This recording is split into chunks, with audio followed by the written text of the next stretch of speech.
Hey everyone, this is Sugandha and you're watching Ready to Get Update and welcome back to my channel। और आज हम discuss करने वाले हैं क्या डिस्कस करने वाले हैं। सेशन आपने देख ही लिया है, ये है getting rejected in job interview.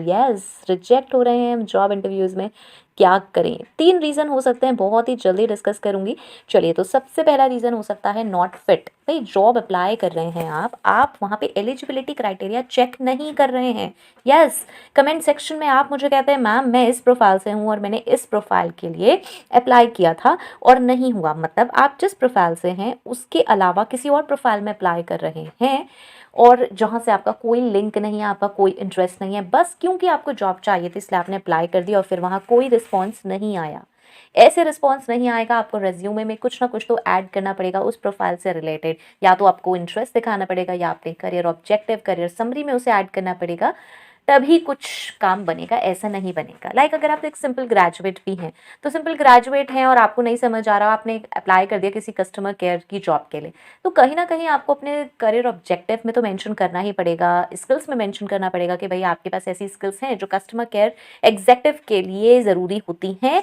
और अपने करियर ऑब्जेक्टिव में भी आपको मेंशन करना पड़ेगा करियर कि भाई मैं इंटरेस्टेड हूँ इस प्रोफाइल में और मैं क्यों इंटरेस्टेड हूँ, राइट। जब तक वो कीवर्ड्स मैच नहीं करेंगे तब तक आपका रेज्यूमे भी शॉर्टलिस्टिंग में नहीं आएगा। ओके, या तो इसी के साथ साथ एक और भी चीज़ हो सकती है, या तो आप उस जॉब के लिए ओवर क्वालिफाइड हैं या फिर आप लेस एक्सपीरियंस्ड हैं।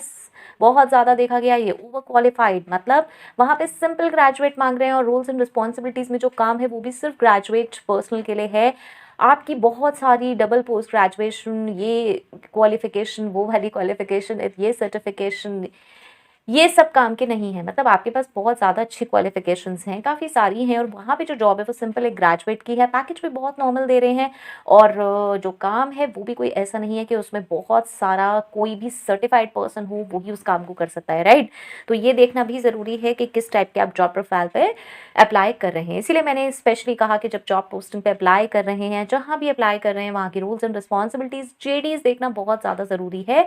एचआर जॉब्स की प्लेलिस्ट है, वहाँ पे भी मैंने आपको देखना सिखाया है। जब भी जॉब सर्च करते हैं तो ज़रूर देखिए, राइट। उसके बाद आता है लेस एक्सपीरियंस्ड हैं आप। वहाँ पे साफ साफ कह रहा है 5 साल से ऊपर का एक्सपीरियंस का बंदा चाहिए मुझे। आपने कहा यार ट्राई कर लेती हूँ, 2 साल का एक्सपीरियंस है और मुझे ये आता है, उसमें रूल्स एंड रिस्पॉन्सिबिलिटीज़ में मेंशन है, तो शायद काम बन जाए। नहीं, 5 साल का एक्सपीरियंस चाहिए तो 5 का तो चाहिए ही चाहिए, राइट। उसमें लिखा है 5 to 8 ईयर्स का एक्सपीरियंस होना चाहिए, आपको सिर्फ 2 ईयर्स का एक्सपीरियंस है। आप वेट कर रहे हैं, आप बार बार कह रहे हैं मैंने तो रेज्यूमे में ये डाल दिया, मैंने ऐसे बात कर ली, वैसे कर ली, मेरी तो जॉब एप्लीकेशन भी अच्छी थी। नहीं आएगी जॉब की कॉल नहीं आएगी आपके पास कॉल, राइट। सो इसका भी ध्यान रखें। उसके बाद देखते हैं सेकंड पॉइंट आता है हमारा लैक स्किल्स। स्किल लैक करते हैं आप। कौन सी? 2 तरीके की स्किल्स हो सकती हैं, फर्स्ट इज टेक्निकल एंड दूसरा आपकी com skills, communication skills. Technical skills कौन सी? जो प्रोफाइल से रिलेटेड है। अगेन वही सॉफ्टवेयर प्रोफाइल के लिए अप्लाई कर रहे हैं, software engineer, software developer, web developer. भाई टेक्निकल नॉलेज अगर आपको इन चीज़ों की नहीं होगी तो कैसे कॉल आएगी। आप एक सिंपल ग्रेजुएट हैं, आपको पता भी नहीं है सॉफ्टवेयर क्या है, मतलब जो टेक्निकल उसकी रिक्वायरमेंट है उसके बारे में आप नहीं जानते हैं, कैसे आपके पास कॉल आएगी जॉब के लिए, राइट। तो टेक्निकल नॉलेज होनी बहुत ज़रूरी है, तभी अप्लाई करें। उसके बाद कम्युनिकेशन स्किल्स, बेसिक स्किल्स नहीं है या फिर एज पर रिक्वायरमेंट नहीं है। जॉब एप्लीकेशन आपने भेजी, उसमें इतनी सारी ग्रामेटिकल एरर्स कर दी आपने, वहीं पता चल गया कि कम्युनिकेशन स्किल में कहीं ना कहीं गड़बड़ है। आपने कॉल करा, डायरेक्ट कॉल कर दिया वहाँ पर, बहुत अच्छी बात है, कॉल करने में कोई प्रॉब्लम नहीं है, लेकिन फिर अगेन आपने बहुत सारी एरर्स करी बोलते समय, तो वहीं पर ही कहानी खत्म हो गई। ओके, तो बेसिक स्किल्स नहीं है अगर, तो फिर आपके पास नहीं वापस कॉल आएगी, नहीं रिवर्ट आएगा। आप लोग मुझे बार बार कहते हैं मैम इंटरव्यू दे दिया, बहुत अच्छा हुआ था, बाद में बहुत दिन हो गए हैं, नहीं आ रही है कोई भी कॉल, अब क्या करें, मैंने फॉलो अप लिया तो मुझे टाल दिया, ये कर दिया, कहीं ना कहीं ज़रूर गड़बड़ होगी। इन सारी चीज़ों का ध्यान रखिए, खुद से देखिए कि कहाँ मिसमैच हो रहा है। कभी भी सामने से एचआर आपको इंटरव्यू में या फिर इंटरव्यूअर आपको ऐसे नहीं बोलेगा कि हाँ भाई आप रिजेक्ट हो गए हैं, राइट।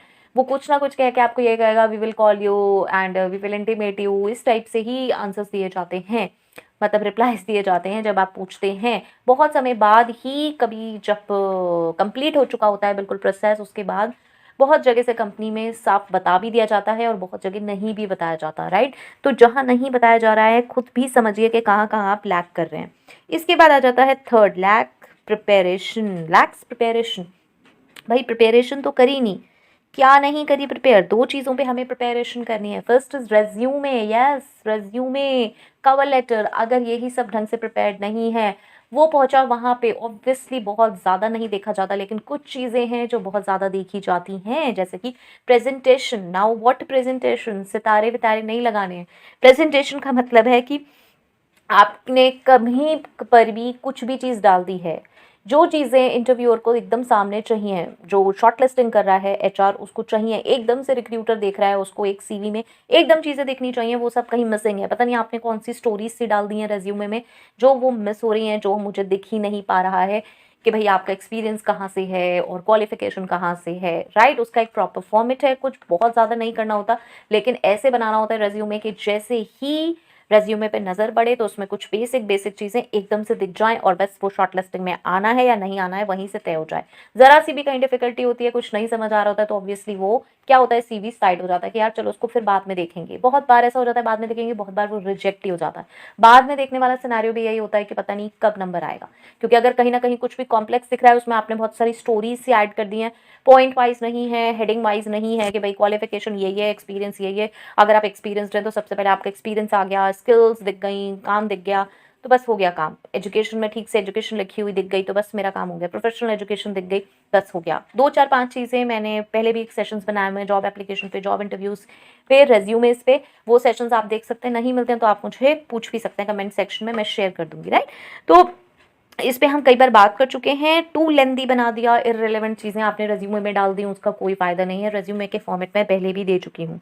उसके बाद आता है नेक्स्ट, इसी में ही प्रिपरेशन में, इंटरव्यू। बेसिक क्वेश्चन आंसर नहीं कर पा रहे हैं, tell me something about yourself, introduce yourself, इसी के आंसर हम नहीं दे पा रहे हैं ठीक से, ठीक है। जो जो चीज़ें मुझे चाहिए, मुझे नहीं चाहिए कि आप अपनी हॉबीज़ और फैमिली इन सारी चीज़ों को आगे रख रहे हैं, ये चीज़ें थोड़ा सा बाद की हैं। पहले मुझे क्या चाहिए, पहले मुझे चाहिए आप क्या हैं, आपके बारे में कुछ डिटेल्स मुझे चाहिए। भाई आपका एक्सपीरियंस है तो आप एक्सपीरियंस के बारे में ज़्यादा बता रहे हैं, अगर आप फ्रेशर हैं तो क्वालिफिकेशन, सर्टिफिकेशन, प्रोजेक्ट के बारे में बता रहे हैं। सर्टिफिकेशन या कोर्सेज कोई नहीं भी करें तो आपके फाइनल ईयर में जो जो फाइनल ईयर में आपके प्रोजेक्ट्स थे, इंटर्नशिप थी, वो उसके बारे में मुझे चाहिए details, right.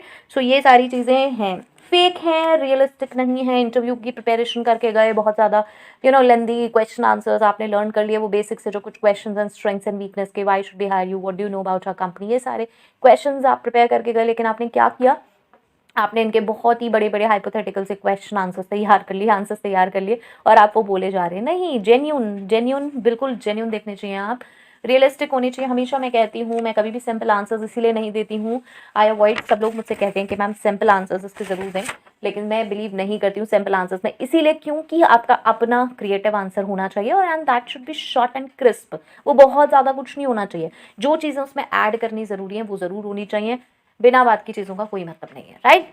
So I hope so this was helpful, and if it's helpful, please do let me know in the comment section.